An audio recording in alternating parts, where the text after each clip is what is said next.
Сайн байцгаана уу.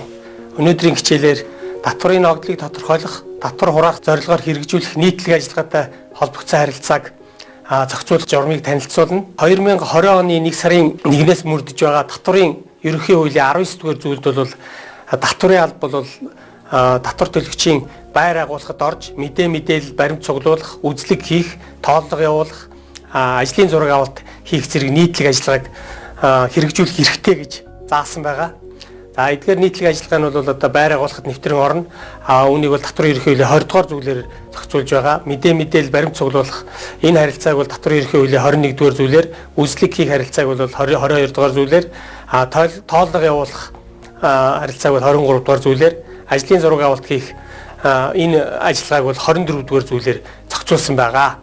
Эдгээр үйл ажиллагаа бол өмнө мөрдөж байсан 2019 оны 12 сарын 31 хүртэл одоо мөрдөж байсан татварын ерөнхий хуулинд бол хэрэгжүүлэхээр бол заасан. Гэхдээ бол татварын хян шалгалтын үед эдгээрийг бол хэрэгжүүлэхээр заасан байсан бол 2020 оны 1 сарын 1-ээс мөрдөж байгаа татварын ерөнхий хуулинд бол 5 дугаар бүлэг гэдэг нэг бүлэг болж орсон байгаа. Татварын албанаас хэрэгжүүлэх нийтлэг үйл ажиллагааг бол 3 зорилгоор хэрэгжүүлнэ.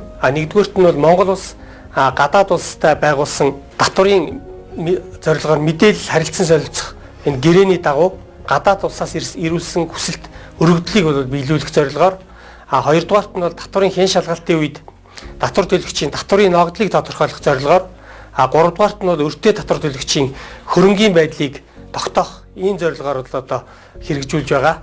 Татварын албанаас хэрэгжүүлэх нийтлэг ажиллагааны энэ журмыг бол татварын ерөнхий газрын даргын 2019 оны 263 дугаар тушаалаар бол баталсан байгаа.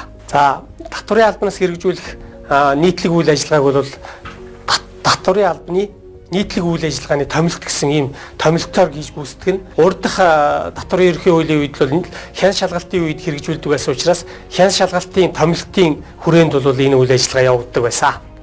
За татварын албанаас хэрэгжүүлэх нийтлэг үйл ажиллагаа эхлээд бол орлого олох зорилгоор ашиглаж буй эсвэл татвартай холбоотой мэдээлэл баримт хадгалж буй байр агуулгад нэвтрэн орно.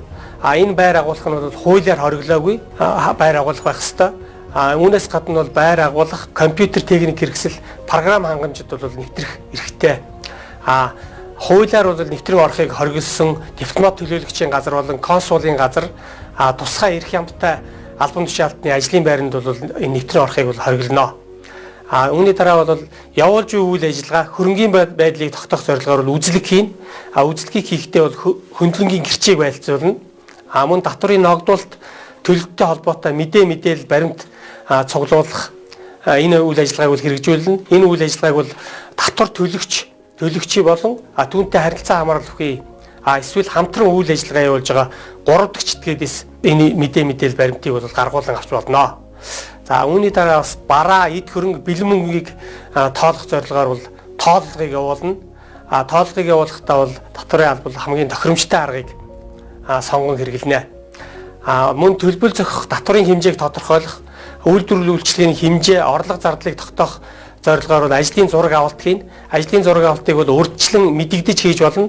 Эсвэл урьдчилан мэдэгдэхгүйгээр бол хийж болно. Ингэхдээ бол хөндлөнгийн гэрчийг бол байлцуулна. Татварын албанаас хэрэгжүүлэх нийтлэг ажиллагааг бол нийтлэг ажиллагааны томилт авсан татварын улсын байцаагч ажлын хэсэг татвар төлөгчийн ажлын байр агуулгад очиод бол удирдамж томилтоо бол татвар төлөгчид үзүүлнэ. Татвар төлөгч бол татварын албанаас энэ хэрэгжүүлэх нийтлэг ажиллагааг хэрэгжүүлэх боломжоор бол хангаж өгөх ёстой.